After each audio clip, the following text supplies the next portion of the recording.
Welcome to our channel. இன்னைக்கு நாம பார்க்க போறது சூப்பரான ஒரு ஸ்வீட் ரெசிபி தான். வாங்க வீடியோக்குள்ள போலாம். நான் சாரப்பருப்பு எடுத்திருக்கேன்.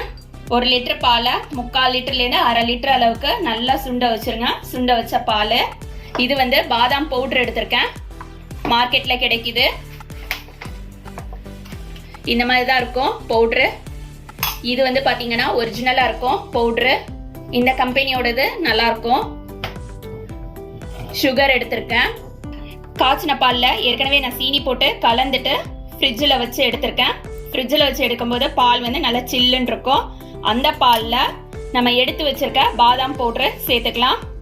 பாதாம் பவுடர் பார்த்தீங்கன்னாக்கா 3 டேபிள் ஸ்பூன்லேருந்து 4 டேபிள் ஸ்பூன் சேர்த்துக்கலாம். டேஸ்ட்டுக்காக தான்.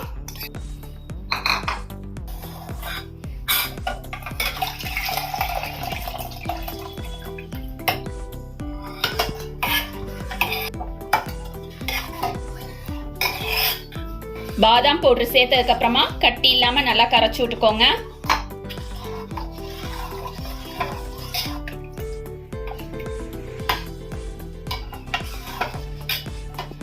பாலும் பாதாம் பவுடரும் நல்லா கலந்துருச்சு. இப்போ நம்ம ஒரு சர்விங் பவுல் எடுத்துக்கலாம். இது பாத்தீங்கன்னா பால் பேனி, பெங்களூர்ல ரொம்ப ஃபேமஸானது. இது பார்க்கறதுக்கு சோன் பப்படி மாதிரி இருக்கும், ஆனா இனிப்பெல்லாம் இருக்காது. இதை நம்ம சர்விங் பவுல்ல மாத்திக்கலாம். எந்த அளவுக்கு வேணுமோ அந்த அளவுக்கு எடுத்து வச்சுக்கலாம்.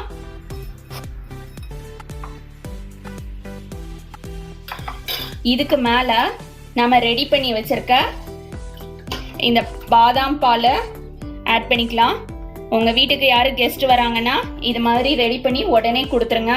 அதுக்கு மேல நம்ம எடுத்து வச்சிருக்க சாரப்பருப்பை தூவிக்கலாம். ரொம்ப பால் சேர்க்க கூடாது. ரொம்ப பால் சேர்த்தோம்னாக்கா அப்படியே ஃபுல்லா பால்ல ஊறி போய் நல்லா இருக்காது. இந்த மாதிரி கொஞ்சமா சேர்த்தாதான் டேஸ்ட் நல்லா இருக்கும். அங்கங்க ஊறி போயிருக்கணும். ஒரு சில இடத்துல கிரன்ச்சியா இருக்கும். உடனே சர்வ் பண்ணி உடனே சில்லுன்னு சாப்பிடுங்க. இந்த சம்மருக்கு ரொம்ப சூப்பரான டிஷ் இது. இன்ஸ்டண்டா செஞ்சிடலாம்.